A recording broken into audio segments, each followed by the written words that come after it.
Steph Curry, Anthony Davis, LeBron James, star-studded matchup. Brian Anderson, Stan Van Gundy, Chris Haynes. They've got you covered second half of our playoff doubleheader here on TNT. Miami has kept the Knicks at arm's length throughout most of the night. And with 1:11 to play, the Heat, with possession, up by 7, leading this series 2-1.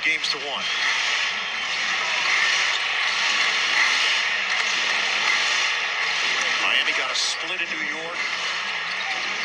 Won the series opener, then lost game 2, dominated game 3, and we are under a minute to go now here in game 4. Adebayo!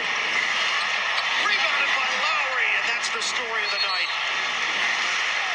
The combination of what Miami has done on the glass and forcing Knick turnovers, that's going to get the Heat to the finish line. 46.8 to play. Offensive rebounding numbers 13-8. Heat. All right, that's +5, and then you look at the turnover situation. It's 20-13 points off of turnovers in a 7-point game. So when you look at the big picture, you say, well, shooting well, you're doing this, but those two areas, offensive rebounds and the turnover points off of those turnovers, are the ones that will always come back to haunt you in a close game scenario. That is number 6 on Josh Hart. Tom Thibodeau in his career 0-6 when his team is trailing 2-1 in the playoffs. Miami is 46.8 away from taking a 3-1 lead in the series. Lowry gives the Heat a 9-point cushion with 44 seconds to go. Brunson drives in, and he got thumped from behind by Strus. So 2 free throws for Jalen Brunson, 38.8 on the clock. Whatever happens after this, it's an easy film session for the New York coaching staff to break down.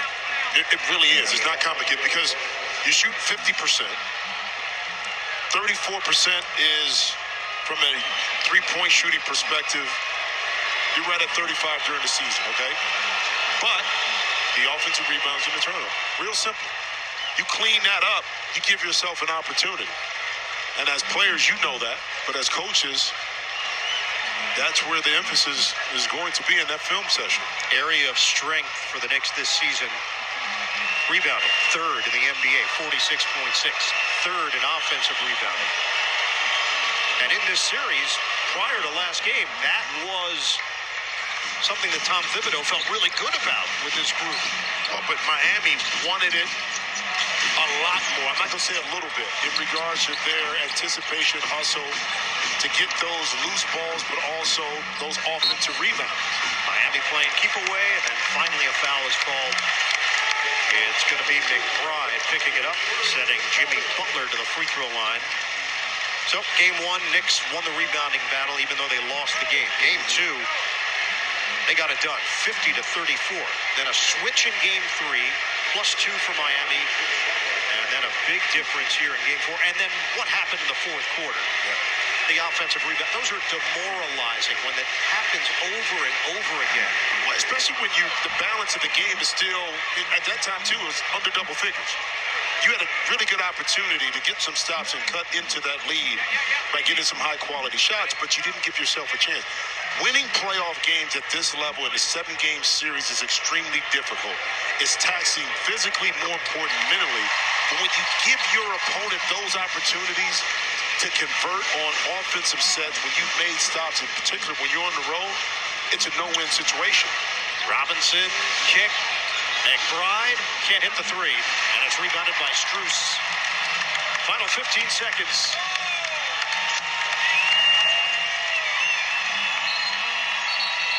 And Miami will take a timeout. Adebayo got near the midcourt line and got double teamed. 10.7 to play. And Zach Zarba Ben Taylor and Courtney Kirkland come together. Taylor came running in as that timeout was taken.